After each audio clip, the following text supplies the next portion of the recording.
இன்றே டவுன்லோட் செய்து உங்கள் ஃபேவரட் ஷோக்களை என்ஜாய் பண்ணுங்க. அங்கிள்,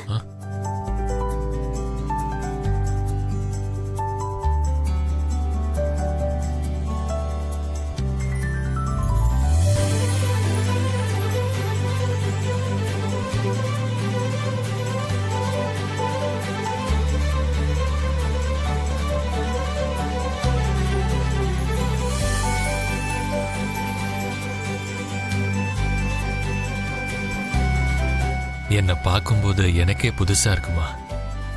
இத எல்லாரும் முன்னாடியும் வந்து சொன்னா நல்லா இருக்கும். வாங்க வாங்க.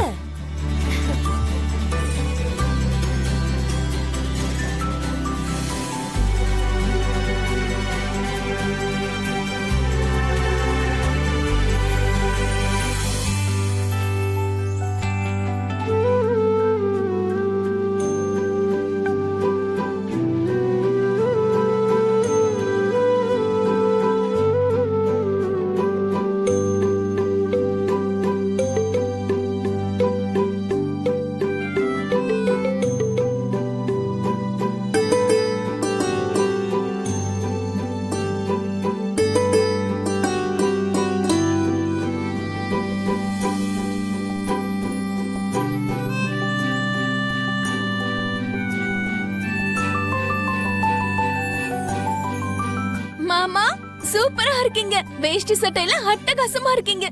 மாமா, மண்டபத்துல நீங்க இப்படி நடந்து போனீங்கன்னு வச்சுக்கோங்க, கண்டிப்பா நீங்க தான் ஸ்பெஷல் அட்ராக்ஷனா இருப்பீங்க.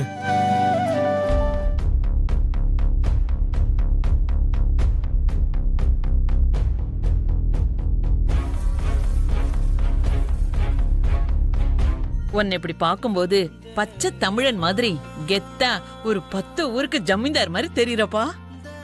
இந்த கிரெடிட் எல்லாமே பூமிக்கு தான். இவ தான் என்ன இப்படி ரெடி பண்ணிருக்கா.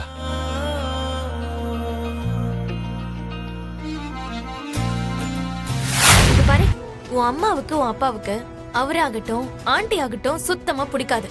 அப்படி இருக்கும்போது நீ காதல் அது இதுன்னு அந்த வீட்டை சுத்தி சுத்தி வந்தா இதெல்லாம் நடக்கிற காரியமா?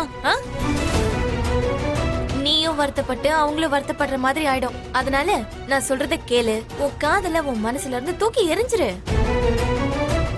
நான் காதலிக்கணுமா வேண்டாமான்னு சொல்றதுக்கு நீ யாரு?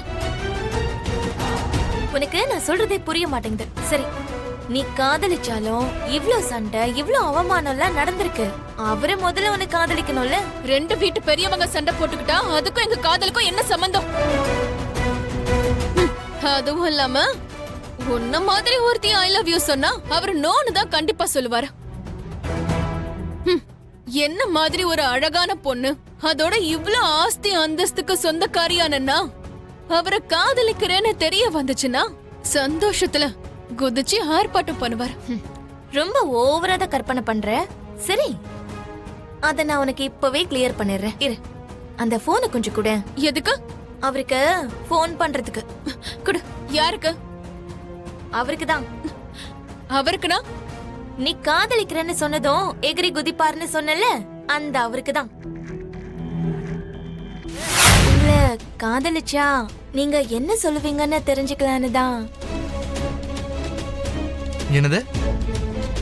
காதலிக்கிறியா? இப்ப புதுசா இத வர தேவலாம ஆரம்பிச்சிட்டியா? வாயை மூடிட்டு வேலையை மட்டும் பாரு. ஐயோ, நான் சொல்றத முழுசா கேட்கவே மாட்டீங்களா? நான் இல்ல, உங்களோட மாமா பொண்ணு. என்னது? அவ அப்படி சொன்னாளா? சொல்லல. அந்த ஷர்ட் கோட் எல்லாம் வாங்கிட்டு வந்ததை பார்த்து எனக்கே அந்த சந்தேகம் வந்துருச்சு.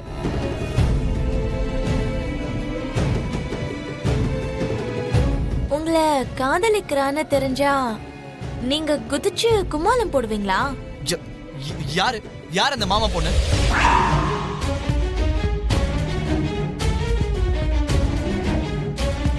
இங்க பாரு, இந்த காதல் கத்திரிக்கான்னு ஏதாவது பைத்தியக்கார வேலை பண்ணா அந்த மூக்கையும் காதையும் விட்டு கையில கொடுத்துருவேன்னு சொல்லு.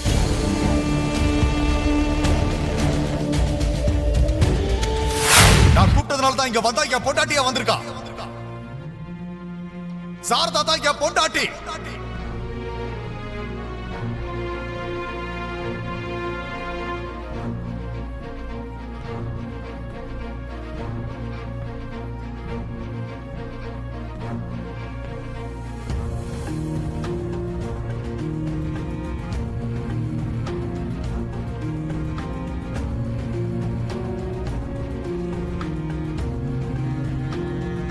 வீட்டுக்குள்ள வரணும்னு எனக்கு ஆசையா தான் இருக்கு. ஆனா அவன் விட மாட்டான். தெரிஞ்சு பண்ணாலும் தெரியாம பண்ணாலும் உன் விஷயத்திலையும் பசங்க விஷயத்திலையும் நான் செஞ்ச தப்புக்கு தான் தண்டனை அனுபவிச்சிட்டு இருக்கேன். நான் உன் கழுத்துல தாலி மட்டும்தான் கட்டணும்னு நினைச்சுக்கிட்டு இருந்தேன். ஆனா 3 முடிச்சோட சேர்த்து உன்கிட்ட கஷ்டத்தையும் கவலையையும் விட்டுட்டு போயிருக்கேன்னு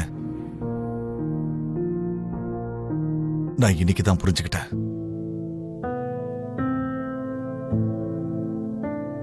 நான் செஞ்ச தப்புக்கு நீ இவ்ளோ தண்டனை அனுபவிக்கிறனா அப்ப நான் எவ்வளவு அனுபவிக்கணும்? என் பசங்க கிட்ட என் மதிப்பை நானே இழந்துட்டேன். ஆனா அப்பவும் சரி இப்பவும் சரி எனக்கும் நான் கட்டின தாலிக்கும் மதிப்பு கொடுத்தது நீ மட்டும்தான் சாரதா. அந்த வீட்டையும் அந்த குடும்பத்தையும் அங்க இருக்கிற எல்லாரையும் விட்டுட்டு வந்தது இந்த வீட்டுக்குள்ள வரணுங்கிறதுக்காக இல்ல. நான் செஞ்ச தப்புக்கு நானே தண்டனை அனுபவிக்கிறதுக்காக தான். காலையிலேயே உங்க அப்பாவும் கல்யாணம் பொண்ணும் கோவிலுக்கு போய் ரொம்ப நேரம் ஆச்சு. போனவங்க இன்னும் வரல. ஒரு ஃபோன் பண்ணி தான் பாரேன்.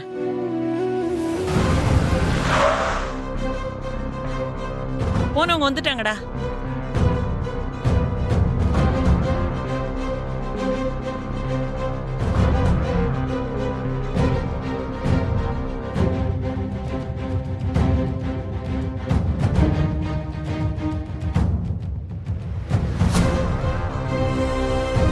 என்னம்மா என்னாச்சு? ஏன் அழற? அம்மா, ஆமா கிருஷ்ணா எங்க? என்னாச்சு? ஏன் அலறீங்க? வரமாட்டாராம். இந்த வீடு இந்த குடும்பம் யாருமே தேவையில்லையா. என்னம்மா சொல்ற? அவன் ஏன் அப்படி சொல்ல போறான்? என்ன இப்படி கேட்டுட்டீங்க? அப்படிதான் சொன்னாரு. கல்யாணமானவர்னு தெரிஞ்சும் என் நாத்தனாரு உங்க புள்ளைய காதலிச்சுட்டாங்கிற ஒரே காரணத்துக்காக கல்யாணம் பண்ணி வச்சது நல்ல பேர் கிடைச்சது. என்னாச்சா பூர்வா? யார பத்தி பேசிட்டு இருக்க? வேற யாரு மாமா? அந்த கிருஷ்ண பிரசாத பத்தி தான். என்ன பண்ணா? அவரு போயிட்டாருன்னா